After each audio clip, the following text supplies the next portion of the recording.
Hello and welcome back to Diary of My Frugal Life. My name is Louisa and on my channel you can find everything about my frugal life. Now I am starting a new vlog, a new video. I'm not sure how long I'm going to take you with me, probably for a few days, but I'm going to tell you the main objective of my video today, this video in general. It will be to tell you a little bit about my journey into reducing UPF foods, so ultra-processed foods intake. I have been trying for a while now, but more recently in the last year, to avoid and reduce as many UPF foods as I can in my diet. As I have been speaking about, this is not about losing weight, this is not about dieting, this is not about anything like that. It's about me trying to make better choices for myself and my family, and bringing you with me in this journey as I am experimenting new recipes to help me to stop buying ultra processed foods, basically. So that is the what I want, and I have been experimenting with a lot of different foods. As you know, my sourdough journey, learning how to bake sourdough, has been great. I continue to do that. I'm very happy with it. I make all my pizzas from scratch. I make my tomato sauce from scratch. I make a lot of things from scratch, but I still buy a lot of ultra processed foods. Well, I wouldn't say a lot, but a few. So, for example, chicken nuggets or chicken dippers is one of those ultra processed foods that I buy. I also used to buy garlic bread. I have now a garlic bread recipe that I am going to start using instead of buying garlic bread. I'm also trying to make my own French fries from scratch rather than buying them frozen, because they are also ultra processed food. Yesterday I actually found a recipe for hash browns. I want to try to make that one as well.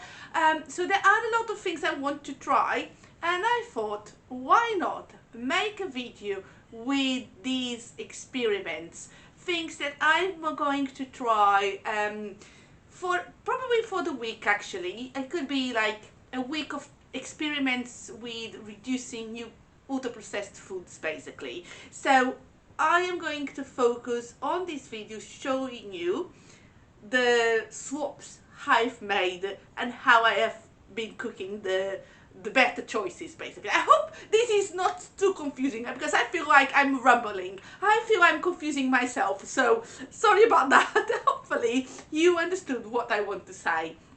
So yeah, I hope you enjoyed this video. Don't forget to give me a like, to comment, or to share this video if you find it useful. I am very happy. Thank you so much for all your love, all your comments, all your views, everything, because I am trying to, also reach out to more people. So hopefully I will be able to. So yeah, if you like my content, please share with your friends and your family and help me to get to more people.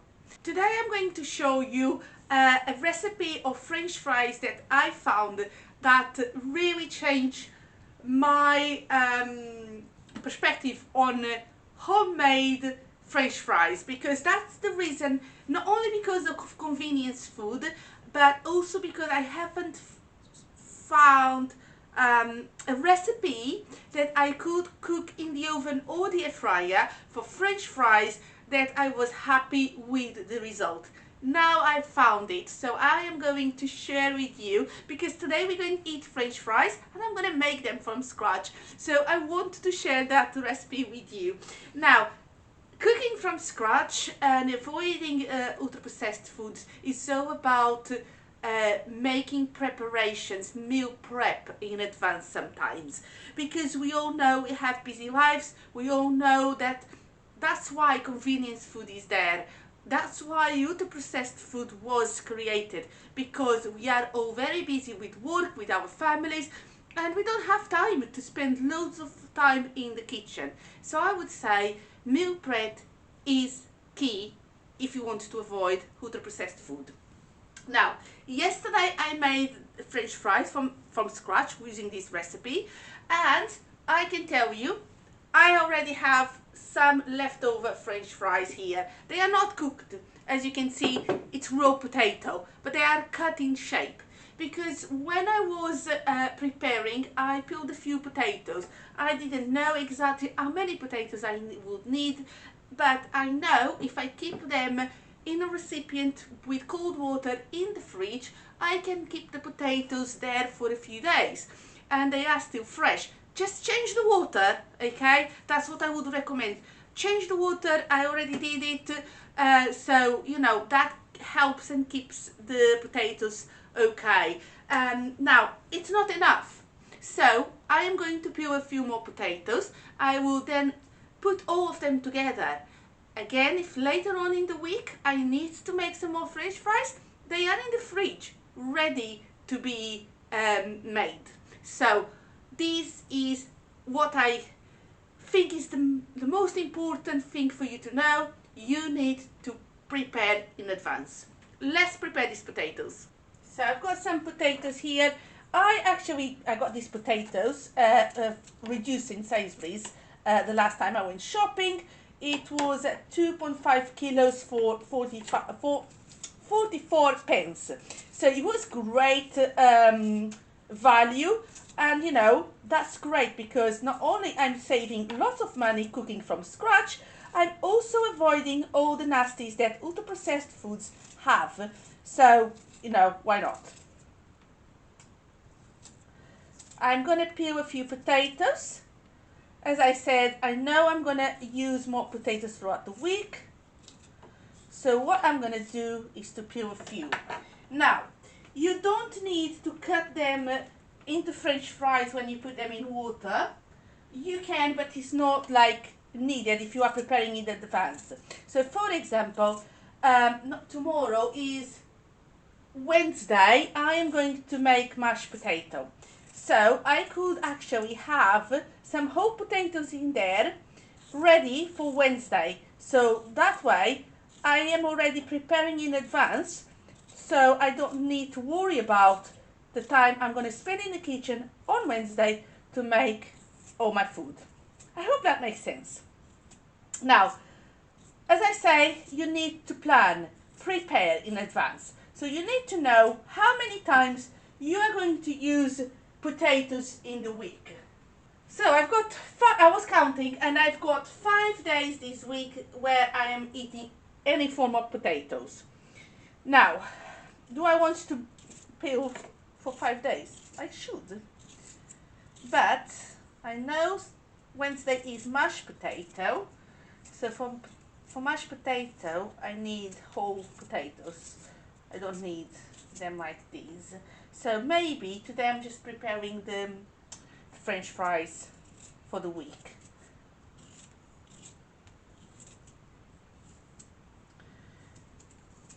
Now, because this is new to me, I don't really know how many potatoes I need. If I knew exactly how many potatoes I need, it would be so much easier. I also know it depends on the size of the potato for you to know how many you need.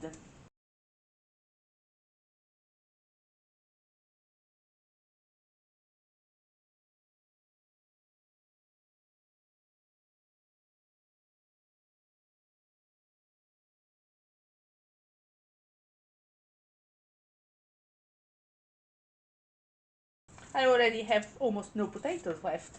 Ah, maybe I'm not gonna have enough for these weeks, but I still have some frozen French fries I can go to if I don't have enough.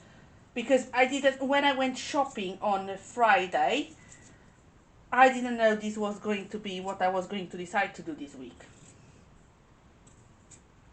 As I say, it's all about planning. If you plan well, things go well.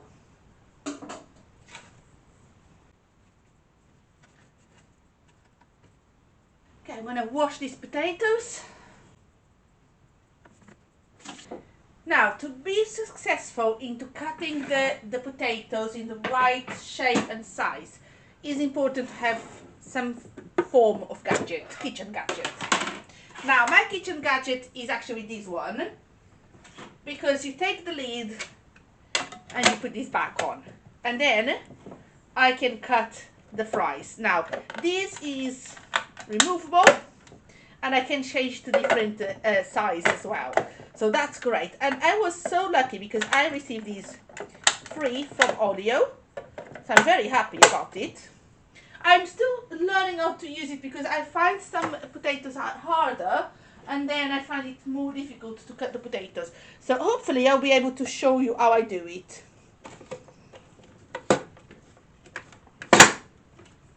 Okay, this one was fine. I think some potatoes are just harder. Oh, I was doing this so well, and now suddenly the potato is stuck. And I'm not sure why. Sorry, I had to do this off camera.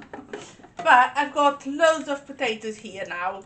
I don't think I need any more, and I still have 3 left that I'm gonna just put here for the mashed potato, because if they are covered with water they will last. I just need to add some more water to here. So I've got my French fries and my potatoes for the mash here. I will put this back in the fridge and I will show you what I'm gonna do when it's dinner time. So I was just coming here to show you. I'm gonna drink my coffee, and this is like, it's up 6, and I'm not gonna make dinner yet. It's still early for dinner, and I'm gonna drink my coffee. And I was just in need of a little something else, even though I just had some snack when I arrived home. And you know, when I want something else, walnuts. This is my go-to. They are good and they're healthy. Nothing wrong about it, and I like it. I've got a little jar with walnuts. I don't eat them every day. I don't eat them even every week, but I do like walnuts, and they're just a little something to help me. I already had 4, so this is my 5th, so that's enough. But I just wanted to tell you, this is a good swap when you're craving something. It's time to start preparing the French fries. Oh, I'm going to put the quantity I want to make tonight in here. And now I'm going to boil some water, and I'm going to start preheating the oven. If you're making in the air fryer, it will depend on whether your air fryer has a preheating mode or not, but I think it would be better to preheat anyway. You want to cover the fries with boiling water, because it's going to do the same as parboiling. And you're going to do this for 10 minutes, and that's the time I'm going to preheat my oven.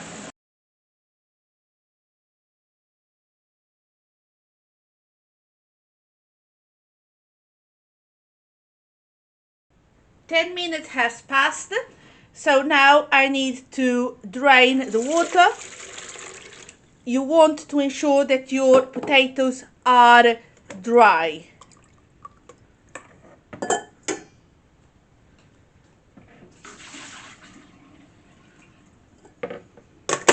I have now a clean tea towel, and I am going to dry the potatoes here. So I'm just shaking a little bit more to make sure, you know, the most water comes out.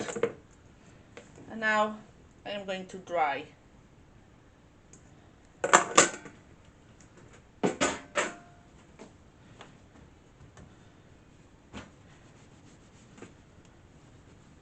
You can see, you know, the tea towel is getting wet because you're drying the potatoes.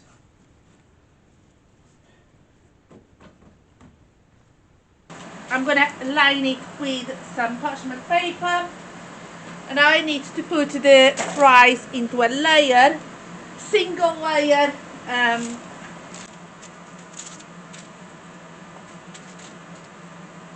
want to ensure it's a single layer.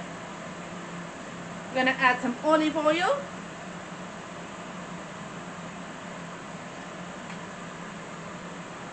And you want to add some seasoning. Now, I'm gonna try to buy some cheap seasoning because I think would be quite good.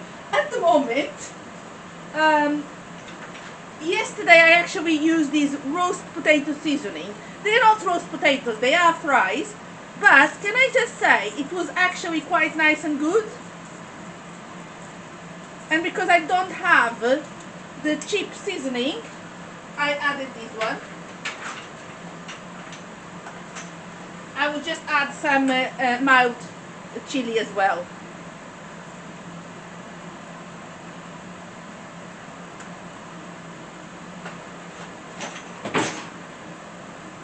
And just a little bit of salt.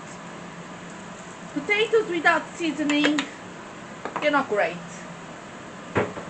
Now, I want to shake it off, making sure it goes all the way. So I'm going to use this brush to ensure, you are using the seasoning all over, but still keeping the fries as a single layer. Because you need them to be single layer. Otherwise they're not going to be crispy. And you want fries to be crispy.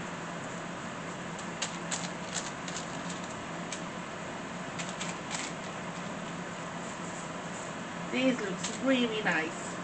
Now, I baked yesterday for about 20 minutes. They were crispy, they were delicious, but they were quite on the white side. So today I am actually going to bake it for 30 minutes to see if they're getting a little bit more brownish. Today my ultra-processed food swap is cheese sauce. To be fair, I don't think I ever bought cheese sauce or white sauce in the supermarket because it is so easy to make your own and it's impossible to fail at making this sauce. I'm sure most of you already make this sauce at home, but if you don't and you never test making it yourself, I am going to share with you how to make it with no fail. I'm starting to cut the cheese for the cheese sauce. I've got some leftover cheddar I'm going to use. Now, I'm not going to add loads of cheese on this cheese sauce, okay? But I will add some more cheese on top before I put it in the oven. I know not everyone likes macaroni cheese in the oven, but I do. I think, the grilled cheese is really nice. Now, for the cheese sauce, I don't usually grate the cheese. I just cut it in small cubes because it's going to melt anyway. And I'm also going to add some hard cheese, Parmesan type, but this is just the cheapest one.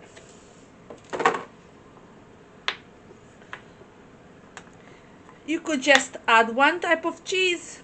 If I have two types of cheese, I would like to add because it's just more rich, the flavors.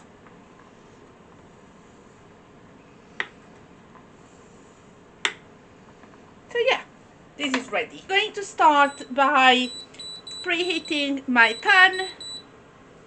I like to make my cheese sauce or white sauce in a deep pan because otherwise it will splash. I'm going to add some butter. I never measure. Okay, so sorry that the butter is already melted because I had a work phone call, so I really needed to take it. So I added some butter. I never measured the butter. I would say don't add too much butter or too little because you also need to ensure that when you add the flour, you are incorporating all the butter with the flour. And you can do the flour slowly. You don't need to. For me, it's easier because I've been making this sauce for a very, very long time. But if the first time you make, it's better you start slowly with the flour, okay? But what you want is this. You want the flour incorporated, the butter incorporated on with the flour, and it's not like sticking to the pan. This is what you want.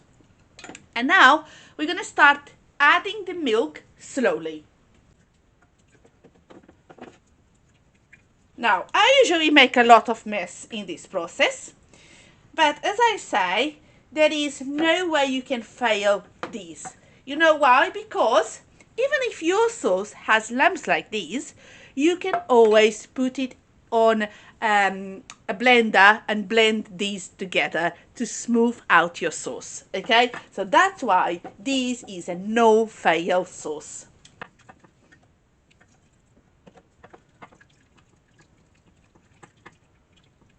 You can use a whisk, you can use a spatula, you can use whatever you want.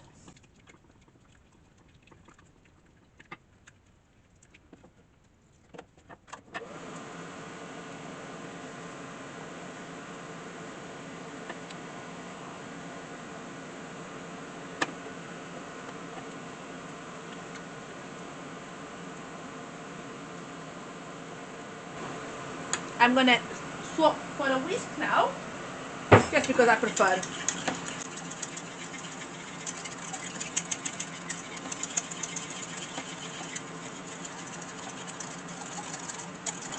They're already so much smoother.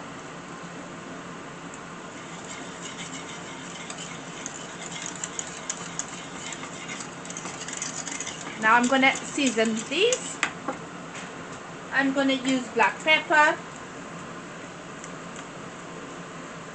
You don't want a bland cheese sauce or white sauce. I'm gonna add some nutmeg.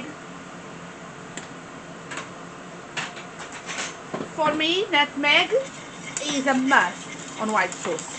It gives a kick. And I'm gonna add some salt.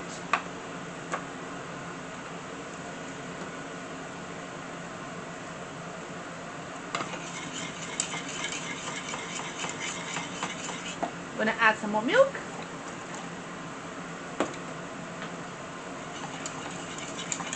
Don't worry because this is very liquid, because it's gonna thicken. At this stage, if you can see lumps, you can blend this together before you add the cheese. As you can see, the sauce has thickened. Now I'm gonna lower the heat.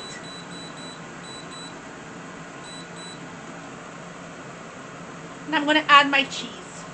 Now, you can add as much or as little cheese as you want. For me, this quantity is perfect. I'm just going to, mix together. I'm gonna turn the heat off because I don't need it anymore. The cheese is now melting.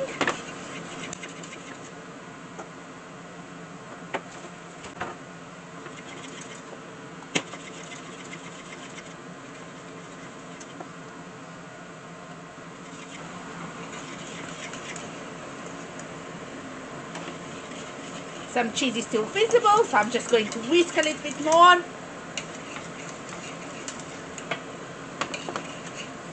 But don't worry because I'm going to put this in the oven. Now it's perfect.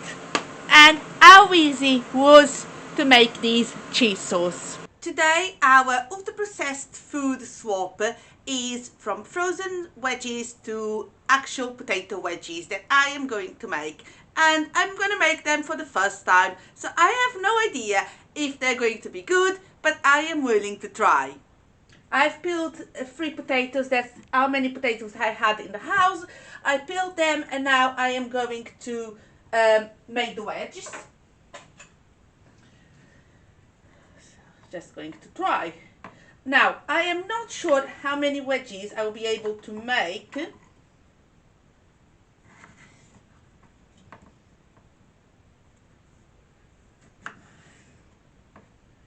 So I don't really want them to... Ooh. That is a very slim wedge. Okay, that one is better, because I really don't want really thick wedges. Oh, but this one's a bit thinner. I'm sure this is like, you have to try a few times, isn't it, until you make the right wedges. This one is a good wedge. I don't know, maybe just me, because I think this one is quite thick. But then this one is very thin.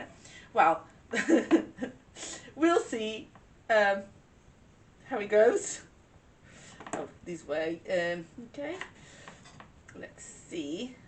I'm gonna try. How am I even going to try to cut this wedge?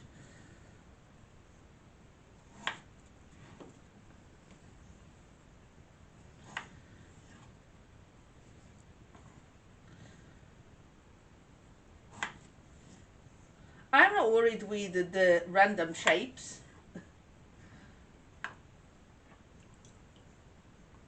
You know, of course, with frozen ones, you've got, you know, a machine cutting them all perfectly great. Oh my god, this one is a bit random. So of course it will be a bit different, isn't it? I think we all know when it's factory, things always look a bit different. The fries I'm making, the homemade, they have been perfect. I will try the same method with the wedges.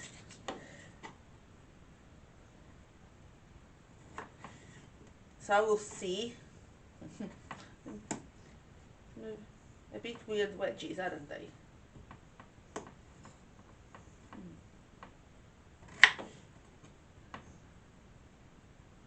I think it's the way I peeled the potatoes. They were very, I don't know, this doesn't seem like a wedge. Huh. Oh dear, what do I do? This doesn't look a wedge. I'm gonna leave that for a while. Gonna try.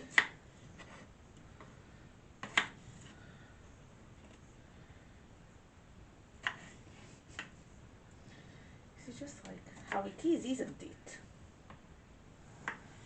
I definitely don't want them too thick,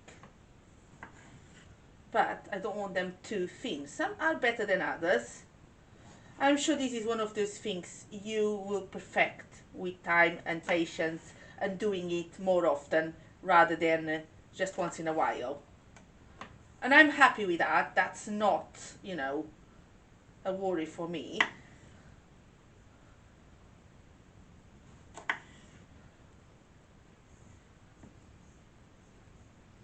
I'm just trying to, you know, be a bit more, eating a bit more healthier.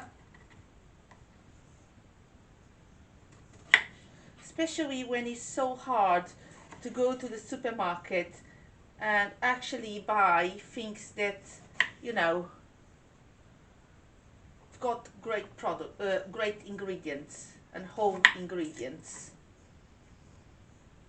That seems so big. I know this is not a wedge, but you know, it just seemed too wide. Yeah, you know, I think that's not the right size. Okay, I've got my wedges. They're not perfect, they're not all beautiful. I've got them. I'm just going to pop them here. I'm gonna wash the potatoes again with cold water before I add the boiling water.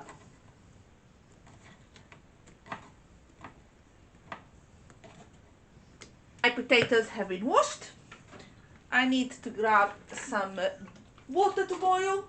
I'm adding the boiling water, and on the for the French fries, I left for 10 minutes soaking in the boiling water. So it was kind of parboiling in that water.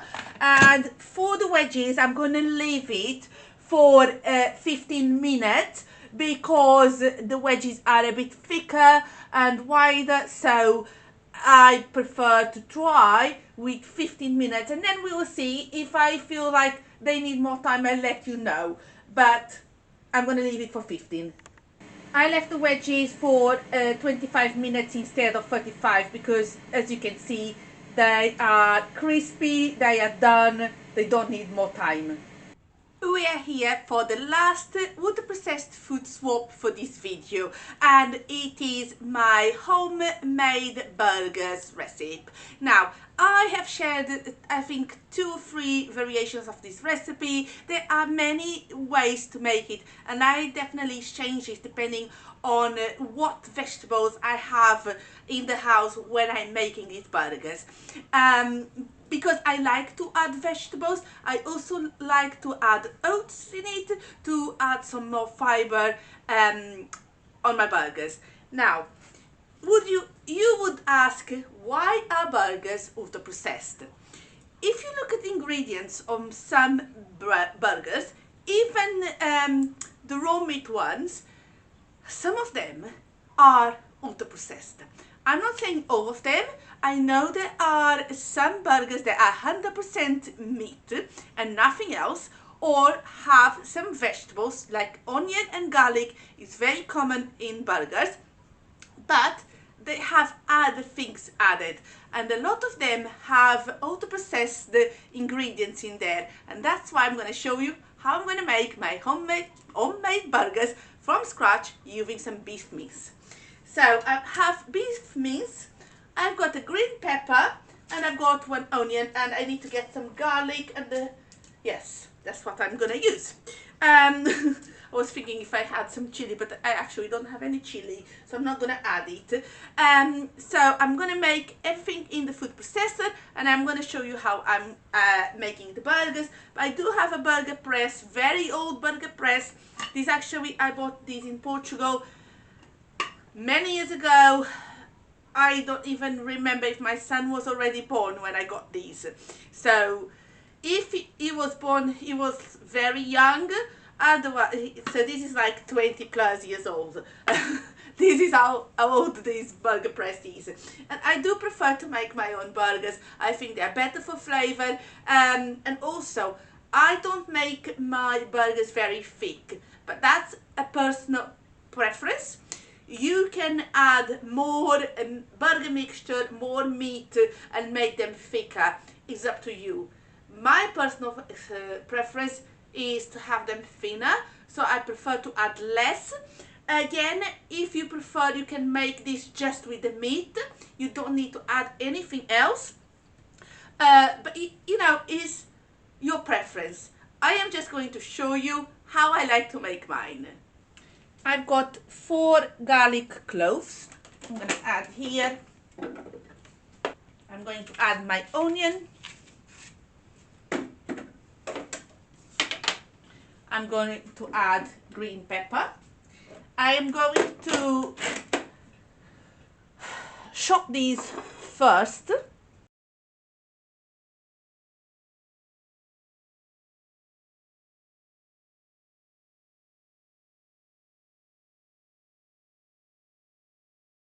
I'm now going to add the meat.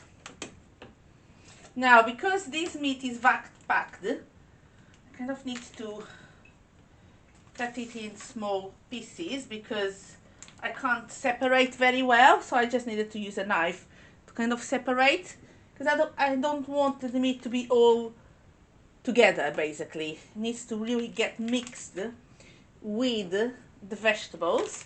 And I'm also going to add the oats now. You can use breadcrumbs instead of oats. There are people who like to add egg. I don't like to add egg. I think it looks more like a meat cake rather than a burger. But you need something to bind these together. if you are not just using meat, because if you are just using your meat to make the patties, that's fine, but if you're adding other things, you need a binding.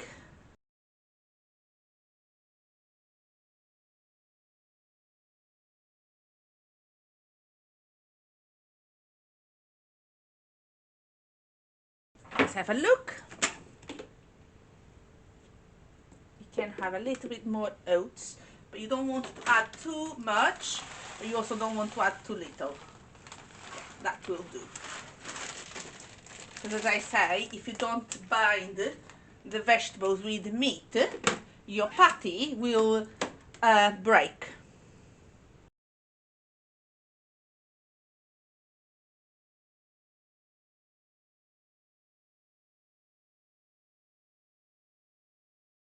Okay, it's perfect now. And I know it's perfect because it's getting together like a dough. I need to take the blades from the meat. I'm going to show you. That's how it looks like. Now, this gets messy and I do use my hands a lot. So they are clean and I'm just going to make them, you know. Let's make the patties. I like to grab the mixture.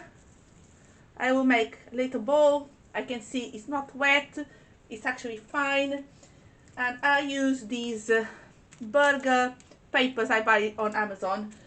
Comes like loads, 100 or something. So,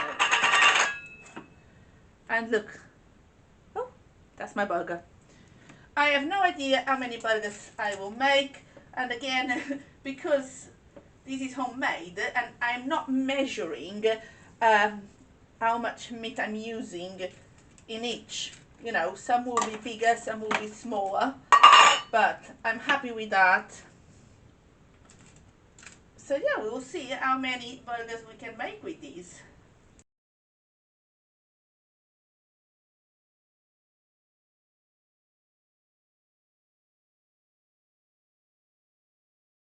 This is not seasoned. You can season the mixture, but I'm not going to because I like to season my burgers when I make them.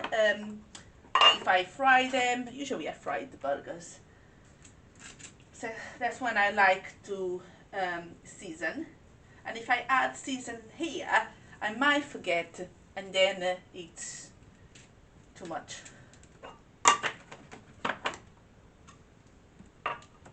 Very easy. And I do batch cook these. I like to have burgers in the freezer all of the time. So yeah.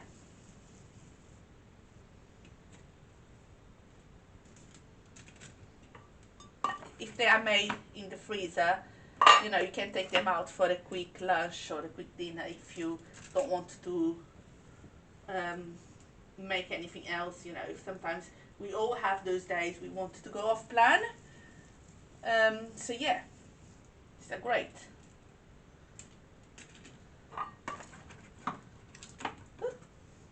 And don't worry if the paper is not centered.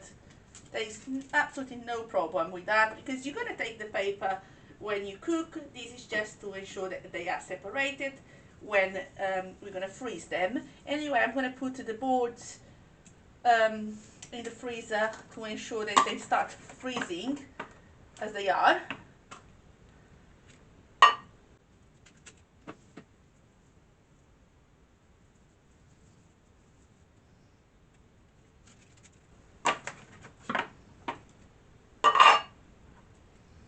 You also can add chorizo with the meat,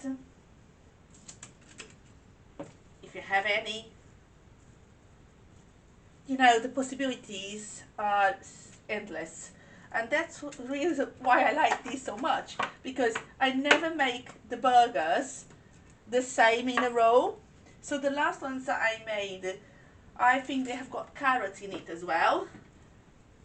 So they do have red and orange beets, so I would say they got red pepper and carrots, so you know. And I actually think the last ones I made with pork mince rather than beef. Again, any mince will do, is your favorite, or the one you can afford, because for example I know pork mince is cheaper than beef mince, and sometimes I do swap it for pork rather than beef. I also have turkey mince because I do like turkey mince, you know, it's something nice.